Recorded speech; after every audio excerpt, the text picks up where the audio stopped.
ಇವತ್ತು ಮೂರನೇ ದಿನ ಸಮಾರೋಪದ ಕಾರ್ಯಕ್ರಮ. 2 ದಿನಗಳ ಹಿಂದೆ ಅಖಿಲ ಭಾರತ ಕನ್ನಡ ಸಾಹಿತ್ಯ ಸಮ್ಮೇಳನವನ್ನು ರಾಜ್ಯದ ಗೌರವಾನ್ವಿತ ಮುಖ್ಯಮಂತ್ರಿಗಳು ಉದ್ಘಾಟನೆಯನ್ನು ಮಾಡಿರ್ತಕ್ಕಂಥದ್ದು. ಇವತ್ತಿನ ಈ ಒಂದು ಸಮಾರೋಪ ಸಮಾರಂಭದ ದಿವ್ಯ ಸಾನ್ನಿಧ್ಯವನ್ನು ನಿರ್ವಹಿಸಿರ್ತಕ್ಕಂಥ ಚುಂಚನಗಿರಿ ಕ್ಷೇತ್ರದ ಪರಮ ಪೂಜ್ಯ ಡಾಕ್ಟರ್ ನಿರ್ಮಲಾನಂದನಾಥ ಸ್ವಾಮೀಜಿಯವರ ಪಾದಾರವಿಂದಗಳಿಗೆ ನನ್ನ ಭಕ್ತಿಪೂರ್ವಕ ನಮನಗಳನ್ನು ಸಲ್ಲಿಸಿ ನಮ್ಮ ರಾಜ್ಯ ದೇಶದ ಮತ್ತೊಂದು ಪ್ರಮುಖವಾದಂತಹ ಧಾರ್ಮಿಕ ಕ್ಷೇತ್ರ ಸಿದ್ಧಗಂಗಾ ಕ್ಷೇತ್ರದ ಸಿದ್ಧಲಿಂಗ ಸ್ವಾಮೀಜಿಯವರೆಗೂ ನನ್ನ ಗೌರವಪೂರ್ವಕವಾದ ನಮನಗಳನ್ನು ಸಲ್ಲಿಸಿ ಈ ಒಂದು 3 ದಿನಗಳ ಸಾಹಿತ್ಯ ಸಮ್ಮೇಳನದ ಗೌರವವನ್ನು ತಂದುಕೊಂಡಿರತಕ್ಕಂಥ ಈ ಕನ್ನಡ ಸಾಹಿತ್ಯ ಸಮ್ಮೇಳನದ 87ನೇ ಭಾರತ ಕನ್ನಡ ಸಾಹಿತ್ಯ ಸಮ್ಮೇಳನದ ಸರ್ವಾಧ್ಯಕ್ಷರು, ನಮ್ಮೆಲ್ಲರಿಗೂ ಮಾರ್ಗದರ್ಶಕರು, ಹಿರಿಯರು ಆಗಿರ್ತಕ್ಕಂಥ ಅವರು ಚನ್ನಬಸಪ್ಪನವರಿಗೂ ನನ್ನ ಗೌರವಪೂರ್ವಕವಾದ ವಂದನೆಗಳನ್ನು ಸಲ್ಲಿಸಲಿಕ್ಕೆ ಬಯಸ್ತಾ ಇದ್ದೇನೆ. ಈ ಒಂದು ಸಮಾರಂಭದಲ್ಲಿ ಗೌರವಾನ್ವಿತ ನ್ಯಾಯಾಧೀಶರಾಗಿ ಕೇಂದ್ರ ಸರ್ಕಾರದ ಲೋಕಪಾಲನ ಸದಸ್ಯರಾಗಿ ಕನ್ನಡಿಗರೇ ಆಗಿರತಕ್ಕಂಥ ನಾರಾಯಣ ಸ್ವಾಮಿ ಅವರು ಕಾರ್ಯವನ್ನು ನಿರ್ವಹಿಸ್ತಾ ಇದ್ದಾರೆ. ಅವರು ಸಹ ಈ ಕಾರ್ಯಕ್ರಮದಲ್ಲಿ ಭಾಗವಹಿಸಿದ್ದಾರೆ. ಈ ಒಂದು ಕಾರ್ಯಕ್ರಮದ 3 ದಿನಗಳ ಉಸ್ತುವಾರಿಯನ್ನ ಮತ್ತು ಈ ಒಂದು ಉತ್ತಮವಾದಂತಹ ರೀತಿಯ ಒಂದು ಕಾರ್ಯಕ್ರಮವನ್ನು ಅತ್ಯಂತ ಯಶಸ್ವಿಯಾಗಿ ನಿರ್ವಹಣೆ ಮಾಡತಕ್ಕಂಥದ್ರಲ್ಲಿ ಜಿಲ್ಲೆಯ ಉಸ್ತುವಾರಿ ಸಚಿವರು ಚಲುವರಾಯಸ್ವಾಮಿ ಅವರು ಹಾಗೂ ಜಿಲ್ಲೆಯ ಎಲ್ಲ ಶಾಸಕರು ಈ ಒಂದು ಕಾರ್ಯಕ್ರಮದ ಯಶಸ್ಸಿಗೆ ಕಾರಣಕರ್ತರಿದ್ದಾರೆ. ಅವರೆಲ್ಲರಿಗೂ ಸಹ ನಾನು ಕನ್ನಡ ಭಾಷೆಯ ಇವತ್ತು ವಿಜೃಂಭಣೆಯನ್ನು ನಾವು ಕಾಣ್ತಕ್ಕಂಥ ಇಂತಹ ಒಂದು ಸಾಹಿತ್ಯ ಸಮ್ಮೇಳನವನ್ನ ಯಶಸ್ವಿಯಾಗಿ ನಿರ್ವಹಣೆ ಮಾಡಿದ್ದಾರೆ. ಅವರೆಲ್ಲರಿಗೂ ನನ್ನ ಅಭಿನಂದನೆಗಳನ್ನು ಸಲ್ಲಿಸಲಿಕ್ಕೆ ಬಯಸ್ತಾ ಇದ್ದೇನೆ. ವೇದಿಕೆ ಮೇಲೆ ಕರ್ನಾಟಕ ವಿಧಾನ ಪರಿಷತ್ತಿನ ಸಭಾಪತಿಗಳಾಗಿರ್ತಕ್ಕಂಥ ಹಿರಿಯರಾಗಿರ್ತಕ್ಕಂಥ ಬಸವರಾಜ ಹೊರಟ್ಟಿ ಅವರಿದ್ದಾರೆ. ಹಾಗೂ ವೇದಿಕೆ ಮೇಲೆ ವಿಧಾನ ಪರಿಷತ್ತಿನ ಹಲವಾರು ಆತ್ಮೀಯ ಸ್ನೇಹಿತರಿದ್ದಾರೆ. ಈ ಎಲ್ಲರ ಹೆಸರು ಹೇಳಿ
ಇವತ್ತು ನಮ್ಮ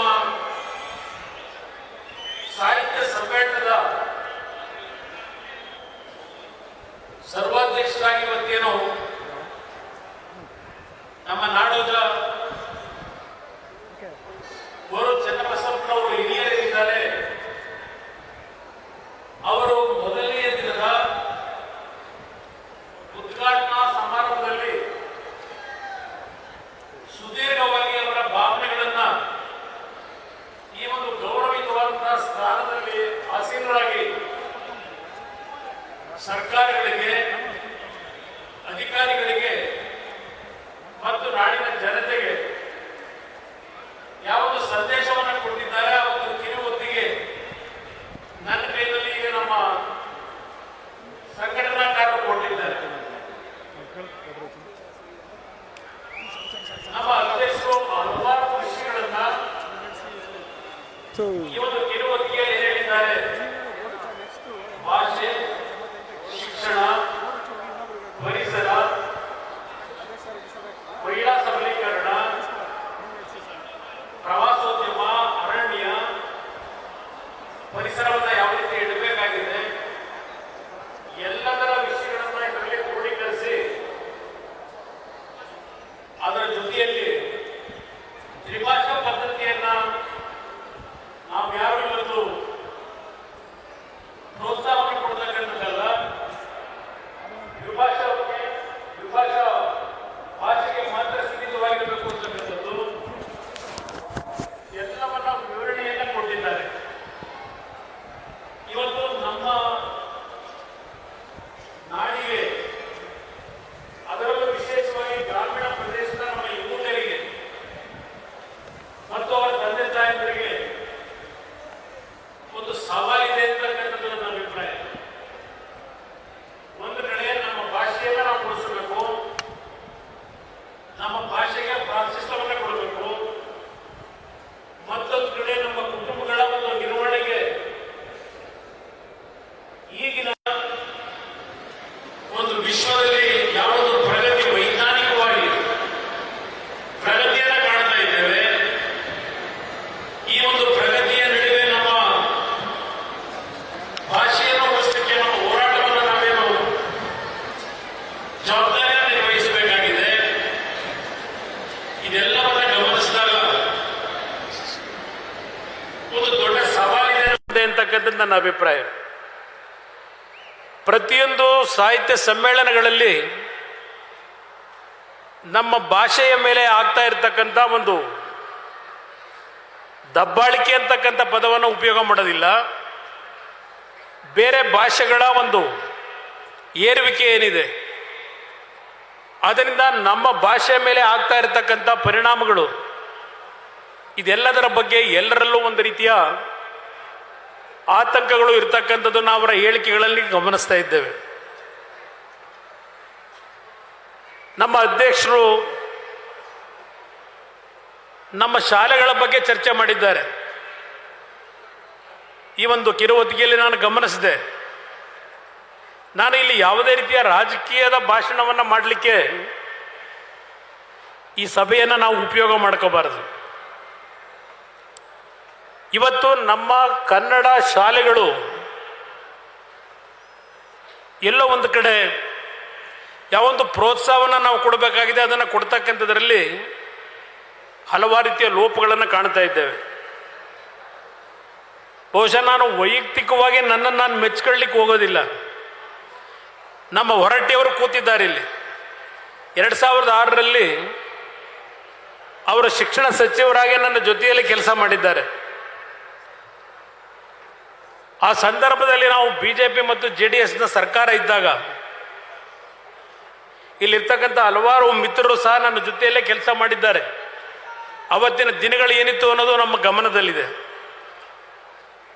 ಆ ಸಂದರ್ಭದಲ್ಲಿ ಸ್ವಾತಂತ್ರ್ಯ ಬಂದ ನಂತರ ನಮ್ಮ ರಾಜ್ಯದಲ್ಲಿದ್ದಂಥ ಸರ್ಕಾರಿಯ ಪ್ರಥಮ ದರ್ಜೆ ಕಾಲೇಜುಗಳ ಸಂಖ್ಯೆ 169 ಕಾಲೇಜುಗಳಿತ್ತು.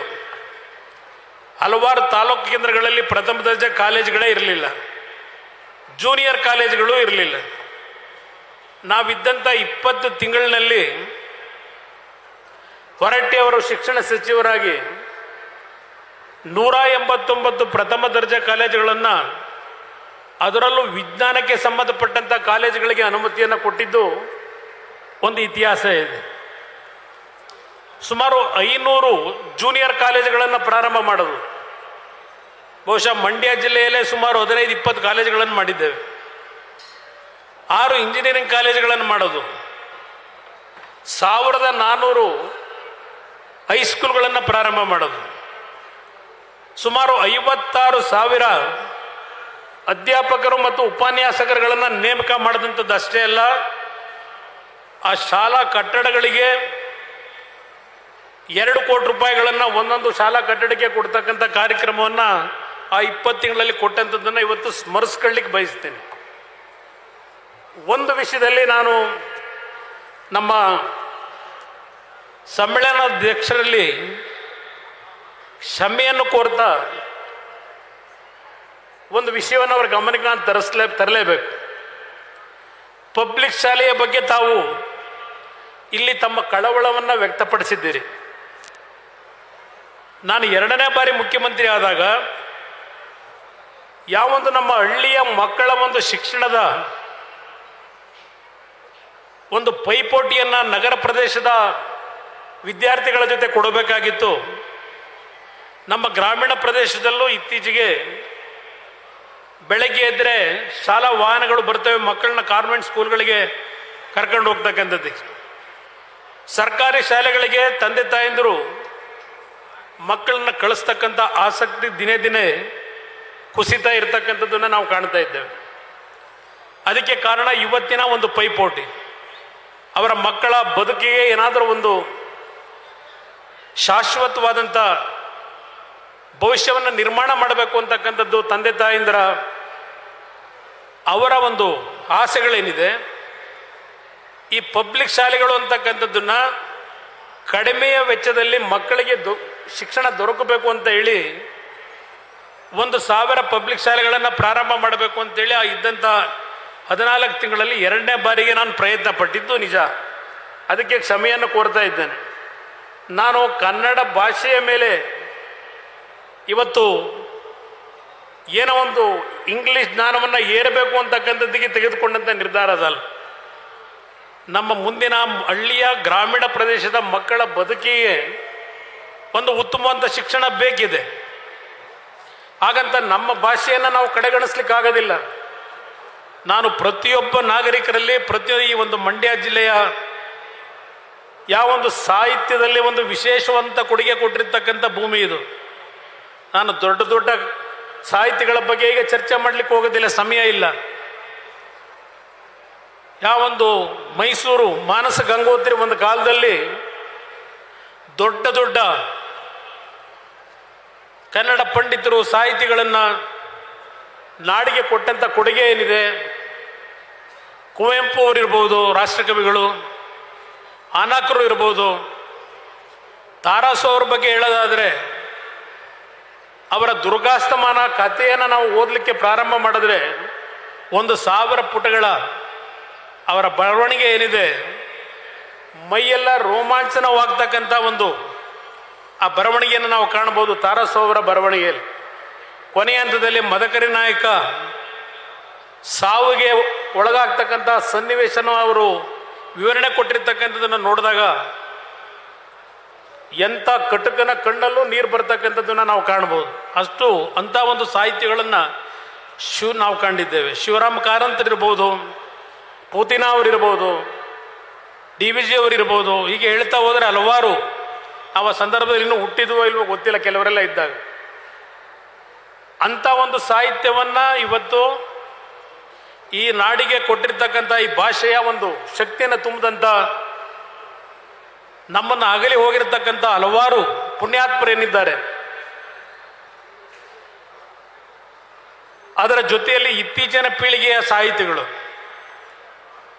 ಬಹುಶಃ ವ್ಯಾಸರಾಯ್ ಬಲ್ಲಾಳರು, ಸ್ವಲ್ಪ ನನಗೆ ಹೆಚ್ಚಿನ ವ್ಯಾಸರಾಯ್ ಬಲ್ಲಾಳರ ಕಾದಂಬರಿಗಳನ್ನು ಓದಾಗ ಸ್ವಲ್ಪ ಆಕರ್ಷಣೆಗೆ ಒಳಗಾದಂಥವನು. ಅದಷ್ಟೇ ಅಲ್ಲ, ಇತ್ತೀಚೆಗೆ ಒಬ್ಬ ಸರ್ಕಾರಿ ನೌಕರರು ನಮ್ಮ ಉತ್ತರ ಕನ್ನಡದವರು ಚನ್ನಭೈರಾದೇವಿ ಬಗ್ಗೆ ಒಂದು ಕತೆ ಬರೆದಿದ್ದಾರೆ.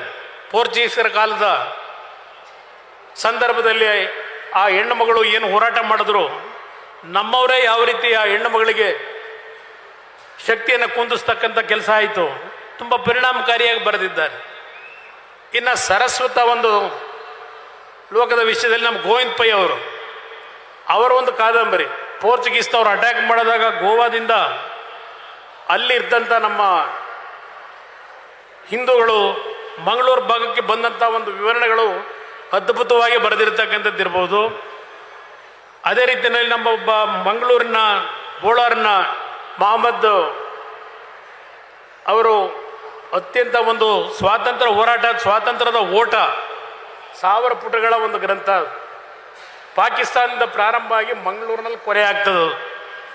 ಅಂಥ ಒಂದು ಇವತ್ತು ಲೇಖನಗಳನ್ನು ಬರೆದಿರ್ತಕ್ಕಂಥದ್ದನ್ನು ನಾನೇನು ಆಕರ್ಷಣೆಗೊಳಗಾಗಿದ್ದೇನೆ.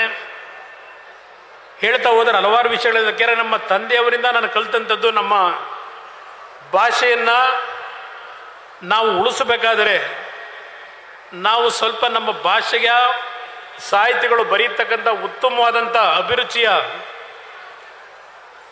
ವಿಷಯಗಳನ್ನು ಓದ್ತಕ್ಕಂಥದ್ದು ಸೂಕ್ತ ಅಂತದ್ದು ನನ್ನ ಅಭಿಪ್ರಾಯ.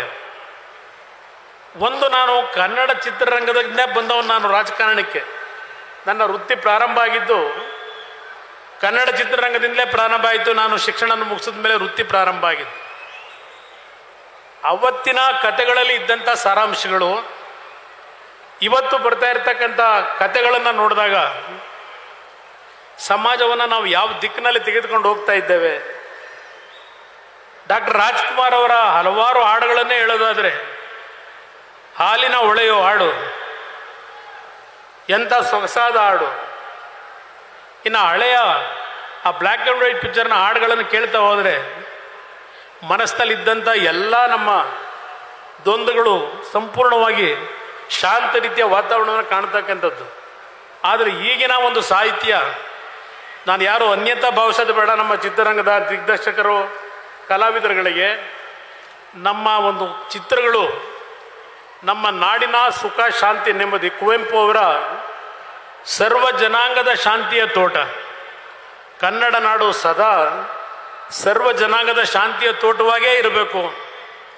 ಆ ನಿಟ್ಟಿನಲ್ಲಿ ಪ್ರತಿ ಕುಟುಂಬಗಳ ಒಂದು ಬದುಕಿನಲ್ಲಿ ಒಂದು ತಂದೆ ತಾಯಂದಿರು, ಜನ್ಮ ಕೊಟ್ಟಂಥ ತಂದೆ ತಾಯಂದಿರು, ಒಡ ಹುಟ್ಟಿದವರ ಆ ಸಂಬಂಧಗಳ ಬಾಂಧವ್ಯಗಳು ಉಳಿಯತಕ್ಕಂಥ ರೀತಿಯ ಜನತೆಗೆ ಒಂದು ಪ್ರೋತ್ಸಾಹ ತುಂಬತಕ್ಕಂಥ ರೀತಿಯ ಒಂದು ವಾತಾವರಣವನ್ನು ನಾವೇನು ಸೃಷ್ಟಿ ಮಾಡಬೇಕಾಗಿದೆ.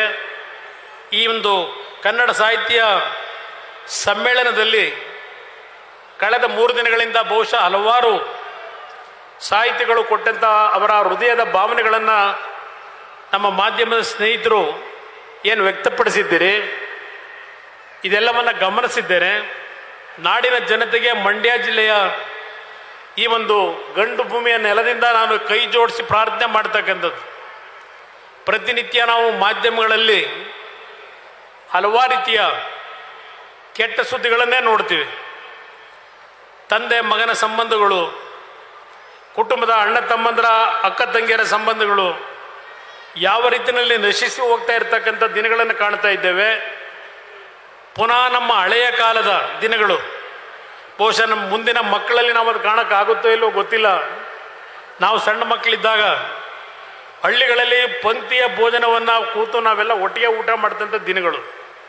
ಇವತ್ತು ನಾವು ಅದನ್ನು ಕಾಣಲಿಕ್ಕೆ ಸಾಧ್ಯ ಇಲ್ಲ. ಎಲ್ಲ ರೀತಿಯ ವೈಭೋಗದ ವಸ್ತುಗಳು ನಮ್ಮ ಮುಂದೆ ಇದೆ, ಆದರೆ ಈ ಶಾಂತಿ ಅಂತಕ್ಕಂಥದ್ದು ನಮ್ಮಲ್ಲಿ ಉಳಿದಿಲ್ಲ ಇವತ್ತು. ಆದರೆ ಅವತ್ತು ಏನೂ ಇರಲಿಲ್ಲ, ವಿದ್ಯುತ್ ಶಕ್ತಿ ಇಲ್ಲ, ರಸ್ತೆ ಇಲ್ಲ. ಅಂಥ ಸಂದರ್ಭದಲ್ಲಿ ನೆಮ್ಮದಿಯ ಬದುಕನ್ನು ನಮ್ಮ ಗ್ರಾಮೀಣ ಪ್ರದೇಶದ ನನ್ನ ತಂದೆ ತಾಯಂದಿರು ಕಾಣ್ತಾ ಇದ್ರು. ಆದರೆ ಇವತ್ತು ಅಂಥ ಒಂದು ಪರಿಸ್ಥಿತಿಗಳು ನಿಜಕ್ಕೂ ಬರುತ್ತೋ ಅಂತಕ್ಕಂಥದ್ದನ್ನು ಯೋಚನೆ ಮಾಡೋಕ್ಕೆ ಹೋದಾಗ ನಮ್ಮೆಲ್ಲರಿಗೂ ಸ್ವಲ್ಪ ಗಾಬರಿನೇ ಆಗ್ತಕ್ಕಂಥದ್ದು ಈಗಿನ ಪರಿಸ್ಥಿತಿಗಳನ್ನು ನೋಡಿದಾಗ. ಆದ್ದರಿಂದ ಈ ಒಂದು ಸಾಹಿತ್ಯ ಸಮ್ಮೇಳನದ ಈ ಒಂದು ಅರ್ಥಗರ್ಭಿತವಾದಂಥ ಕಾರ್ಯಕ್ರಮದ ವೇದಿಕೆಯ ಮೇಲೆ ನಾಡಿನ ಜನತೆಗೆ ನಮ್ಮ ಹಳೆಯ ಕಾಲದ ಬಾಂಧವ್ಯಗಳು, ನಮ್ಮ ಸಂಸ್ಕೃತಿ, ನಮ್ಮ ನಾಡು, ನಮ್ಮ ಭಾಷೆ ಉಳಿಸ್ತಕ್ಕಂಥ ನಿಟ್ಟಿನಲ್ಲಿ ನಮ್ಮ ಕೈಲಾದ ಮಟ್ಟಿಗೆ ನಮ್ಮ ಅಳಿಲು ಸೇವೆಯನ್ನು ನಾವೆಲ್ಲರೂ ಸೇರಿ ಮಾಡಬೇಕು ಅಂತಕ್ಕಂಥ ಮನವಿಯನ್ನು ನಿಮ್ಮ ಮುಂದೆ ಮಾಡ್ತಕ್ಕಂಥದ್ದು ನಾನು ಈ ಸಂದರ್ಭದಲ್ಲಿ ಬಯಸ್ತಾ ಇದ್ದೇನೆ. ಆಯ್ತಣ್ಣ, ನೋಡೋಣ, ಇದ್ರ ಬಗ್ಗೆ ಎಲ್ಲ ಗಮನ ಕೊಡ್ತೀನಿ ಅಣ್ಣ. ದಿನೇಶ್ ಗುಳಿಗೌಡರು ಮಂಡ್ಯದ KRSನಲ್ಲಿ ಅಥವಾ ಮೈಸೂರು ಭಾಗದಲ್ಲಿ ಕೇಂದ್ರ ಸರ್ಕಾರದಿಂದ IIT ಬಗ್ಗೆ ಕೇಳಿದ್ದಾರೆ. ಇದು ಸನ್ಮಾನ್ಯ ದೇವೇಗೌಡರು 15 ವರ್ಷದ ಬೇಡಿಕೆ ಇದೆ. ಹಾಸನದಲ್ಲಿ ಒಂದು IIT ಮಾಡಬೇಕು ಅಂತ ಹೇಳಿ 15 ವರ್ಷದಿಂದ ಅವರೇನು ಪ್ರಯತ್ನ ಪಟ್ಟರು. ಅದು ಅವ್ರು ಪ್ರಯತ್ನ ಪಟ್ಟಿದ್ದು ಹುಬ್ಳಿಗೆ ಹೋಯ್ತು.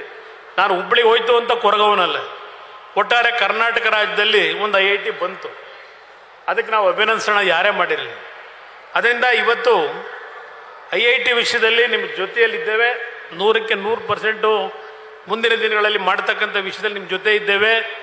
ಅದಷ್ಟೇ ಅಲ್ಲ, ಇವತ್ತು ಯಾವ ನಮ್ಮ ಮೈಸೂರು ಅರಸರನ್ನು ನೆನಪಿಸ್ಕೊಳ್ತಕ್ಕಂಥ ನಿಟ್ಟಿನಲ್ಲಿ ಇವತ್ತು ತಾವೆಲ್ಲರೂ ಇಲ್ಲಿ ವೇದಿಕೆ ಮೇಲೆ ಸ್ಮರಿಸ್ಕೊಂಡಿದ್ದೀರಿ.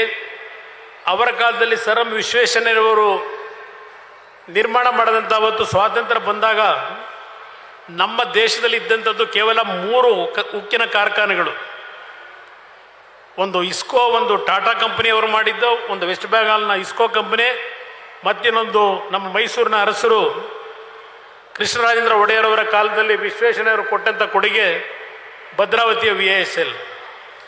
ಇವತ್ತು 2016ಕ್ಕೆ ಅದು ಮುಚ್ಚಿದ್ದಾರೆ. ಸುಮಾರು 10ರಿಂದ 15 ಸಾವಿರ ಕೋಟಿ ವೆಚ್ಚದಲ್ಲಿ ವಿಶ್ವೇಶ್ವರಯ್ಯನವರನ್ನ ನೆನಪಿಸ್ಕೊಳ್ತಕ್ಕಂಥ ನಿಟ್ಟಿನಲ್ಲಿ ಇವತ್ತು ಮಂಡ್ಯ ಜಿಲ್ಲೆಯ ಜನತೆ ವಿಶ್ವೇಶ್ವರಯ್ಯನವರನ್ನು ನೆನೆಸ್ಕೊಳ್ತಕ್ಕಂಥ ನಿಟ್ಟಿನಲ್ಲಿ ಇವೇನು ಇವತ್ತು ಪ್ರತಿಯೊಂದು ಹಳ್ಳಿಗಳಲ್ಲಿ ಅವರ ಪ್ರತಿಮೆಗಳಿಗೆ ಪೂಜೆ ಮಾಡ್ತೀರಿ, ಕೃಷ್ಣರಾಜೇಂದ್ರ ಒಡೆಯರ್ ಅವರ ಹೆಸರಿನಲ್ಲಿ ಪೂಜೆ ಮಾಡ್ತೀರಿ. ಮೈಸೂರಿನ ನಮ್ಮ ಭದ್ರಾವತಿಯ ಉಕ್ಕಿನ ಕಾರ್ಖಾನೆಯನ್ನು ಉಳಿಸ್ತಕ್ಕಂಥ ಉದ್ದೇಶದಿಂದ ಈಗಾಗಲೇ ಕಾರ್ಯೋನ್ಮುಖನಾಗಿದ್ದೇನೆ. VISL ಕಾರ್ಖಾನೆಯನ್ನು ಇವತ್ತು 15,000 ಕೋಟಿ ವೆಚ್ಚದಲ್ಲಿ ಪುನರ್ ನವೀಕರಣ ಮಾಡ್ತಕ್ಕಂಥ ನಿಟ್ಟಿನಲ್ಲಿ ಕಾರ್ಯಕ್ರಮಕ್ಕೆ ಚಾಲನೆ ಕೊಟ್ಟಿದ್ದೇನೆ. ಅದಷ್ಟೇ ಅಲ್ಲ, ಬೆಂಗಳೂರಿನ HMT ಇವತ್ತು ಆ ಕಾರ್ಖಾನೆಯಲ್ಲಿ ಸುಮಾರು 15-20 ಸಾವಿರ ಜನ ಕೆಲಸಗಾರರಿದ್ದರು, ಎಲ್ಲ ನಿಲ್ಲಿಸಿದ್ದಾರೆ. ಅದೆಲ್ಲದಕ್ಕೂ ಒಂದು ಪುನಶ್ಚೇತನಗೊಳಿಸ್ತಕ್ಕಂಥ ನಿಟ್ಟಿನಲ್ಲಿ ನನ್ನದೇ ಆದಂಥ ಒಂದು ರೀತಿಯಲ್ಲಿ ಮಂಡ್ಯ ಜಿಲ್ಲೆಯ ಜನತೆ ನನ್ನನ್ನೇನು ಆಶೀರ್ವಾದ ಮಾಡಿದ್ದೀರಿ. ನನಗೆ ನಮ್ಮ ಯುವಕರ ನಿರುದ್ಯೋಗದ ಸಮಸ್ಯೆಗಳ ಬಗ್ಗೆ ಪ್ರತಿನಿತ್ಯ ನಾನು ಗಮನಿಸಿದ್ದೇನೆ. ಜಿಲ್ಲೆಗೆ ಏನಾದರೂ ನಾವು ಯಾವುದಾದ್ರೂ ಕಾರ್ಖಾನೆಗಳನ್ನು ತರಬೇಕು ಅಂತಕ್ಕಂಥದ್ದಿದೆ, ರಾಜ್ಯ ಸರ್ಕಾರದ ವತಿಯಿಂದ ಸಹಕಾರವನ್ನು ಕೊಟ್ಟರೆ ಈ ಒಂದು ಜಿಲ್ಲೆಯಲ್ಲಿ ಮತ್ತು ಪಕ್ಕದ ತುಮಕೂರು ಇರಲಿ, ಉತ್ತರ ಕರ್ನಾಟಕದ ಜಿಲ್ಲೆಗಳಿರಲಿ, ಕೆಲವು ನನಗೆ ಇರತಕ್ಕಂಥ ಅವಕಾಶದಲ್ಲಿ ಈ ಒಂದು ರಾಜ್ಯದ ಯುವಕರ ನಿರುದ್ಯೋಗವನ್ನು ಸಮಸ್ಯೆಯನ್ನು ಬಗೆಹರಿಸಲಿಕ್ಕೆ ಪ್ರಾಮಾಣಿಕವಾಗಿ ನನ್ನ ಈ ಒಂದು ಮಂಡ್ಯ ಜಿಲ್ಲೆಯ ಜನತೆ ಕೊಟ್ಟಂಥ ಆಶೀರ್ವಾದ ಏನಿದೆ ಅದರ ಋಣವನ್ನು ತೀರಿಸಲಿಕ್ಕೆ ಪ್ರಯತ್ನ ಪಡ್ತೀನಿ. ಮತ್ತೊಮ್ಮೆ ಎಲ್ಲರಿಗೂ ಈ ಒಂದು 87ನೇ ಕನ್ನಡ ಸಾಹಿತ್ಯ ಪರಿಷತ್ತಿನ, ಅಖಿಲ ಭಾರತ ಕನ್ನಡ ಸಾಹಿತ್ಯ ಪರಿಷತ್ತಿನ ಸಮಾರೋಪ ಸಮಾರಂಭದ ಅಭಿನಂದನೆಗಳನ್ನು ಸಲ್ಲಿಸಿ ನಮ್ಮ ನಾಡೋಜ ನಮ್ಮ ಅಧ್ಯಕ್ಷರೇನಿದ್ದಾರೆ ಜೋಶಿಯವರು ಈಗಾಗಲೇ ಬಳ್ಳಾರಿ ಜಿಲ್ಲೆಯಲ್ಲಿ ಮುಂದಿನ ಒಂದು ಸಮ್ಮೇಳನದ ಬಗ್ಗೆ ತೀರ್ಮಾನ ಆಗಿದೆ. ಅವರ ಜೊತೆಯಲ್ಲಿ ದೆಹಲಿಯಲ್ಲಿ ಒಂದು ದೊಡ್ಡ ಮಟ್ಟದಲ್ಲಿ ರಾಜ್ಯ ಸರ್ಕಾರದ ಸಹಕಾರದೊಂದಿಗೆ ದೊಡ್ಡ ಮಟ್ಟದ, ನೀವು ನಿರ್ಗಮಿಸೋದಕ್ಕಿಂತ ಮುಂಚೆ ಒಂದು ದೊಡ್ಡ ಮಟ್ಟದ ಸಾಹಿತ್ಯ ಸಮ್ಮೇಳನ ದೆಹಲಿಯಲ್ಲೂ ಮಾಡ್ತಕ್ಕಂಥದ್ದಕ್ಕೆ ವಿಶೇಷವಾಗಿ ಆಸಕ್ತಿ ವಹಿಸಿ ಅಂತೇಳಿ ನಿಮ್ಮಲ್ಲಿ ಮನವಿ ಮಾಡಿ ಮತ್ತೊಮ್ಮೆ ನಮ್ಮ ಅಧ್ಯಕ್ಷರಿಗೆ ಗೋರು ಚನ್ನಬಸಪ್ಪನವ್ರು ನಮ್ಮ ತಂದೆಯ ಸಮಾನರಿದ್ದೀರಿ. ನಾನು ಮೊನ್ನೆ ನೋಡಿದೆ, ಕೇವಲ ನೀವು ಇನ್ನು 2 ವರ್ಷ ಅಲ್ಲ, ಇನ್ನೂ 16 ವರ್ಷಗಳು ನಮ್ಮ ಮುಂದೆ ಬದುಕಬೇಕು. ನೀವು ಶತಾಯುಷಿಗಳಾಗಬೇಕು ಅಂತ ಒಬ್ಬರು ಜ್ಯೋತಿಷದವ್ರು ಹೇಳಿದ್ದಾರೆ. ಇನ್ನು 2 ವರ್ಷ ನಾನು ನಿಮ್ಮ ಜೊತೆಯಲ್ಲಿ ಇರ್ತೇನೆ ಅಂತಕ್ಕಂಥ ಮಾತು ಹೇಳಿದ್ದೀರಿ. ನಾನು ಗಮನಿಸಿದೆ. ನೀವು 100 ವರ್ಷಕ್ಕೆ ನಮ್ಮ ಜೊತೆಯಲ್ಲಿ ದೂರ ಸರಿಯತಕ್ಕಂಥ ಪ್ರಶ್ನೆ ಇಲ್ಲ. ಇನ್ನೂ 15-20 ವರ್ಷಗಳು ನಮ್ಮ ಜೊತೆಯಲ್ಲಿ ಇರಬೇಕು ಅಂತಕ್ಕಂಥ ಭಗವಂತನಿಗೆ ಪ್ರಾರ್ಥನೆ ಸಲ್ಲಿಸಿ ನಿಮ್ಮ ಈ ಒಂದು ಅಧ್ಯಕ್ಷ ಸಮಾರೋಪದ ನುಡಿಗಳನ್ನು ಕೇಳಲಿಕ್ಕೆ ನಾನು ಕಾತರನಾಗಿದ್ದೇನೆ. ಎಲ್ಲರಿಗೂ ನನ್ನ ಧನ್ಯವಾದಗಳು, ಎಲ್ಲರಿಗೂ ನನ್ನ ನಮಸ್ಕಾರ.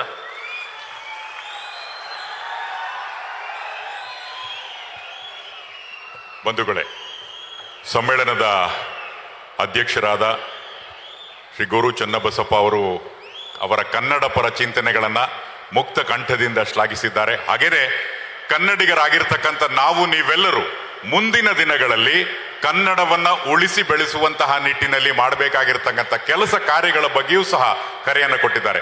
ಮತ್ತೊಮ್ಮೆ ನಾವೆಲ್ಲರೂ ಜೋರಾದ ಕರತಾಡನದೊಂದಿಗೆ ಸನ್ಮಾನ್ಯ ಎಚ್ ಡಿ ಕುಮಾರಸ್ವಾಮಿ ಅವರಿಗೆ ವಂದನೆಗಳನ್ನು ತಿಳಿಸೋಣ. ಧನ್ಯವಾದಗಳು ಸರ್. ಬಂಧುಗಳೇ, ಮಂಡ್ಯದ ತುಂಬೆಲ್ಲ ಸಾಹಿತ್ಯದ ಘಮಲು, ಸಂಸ್ಕೃತಿಯ ಫಸಲು ತುಂಬಿದೆ.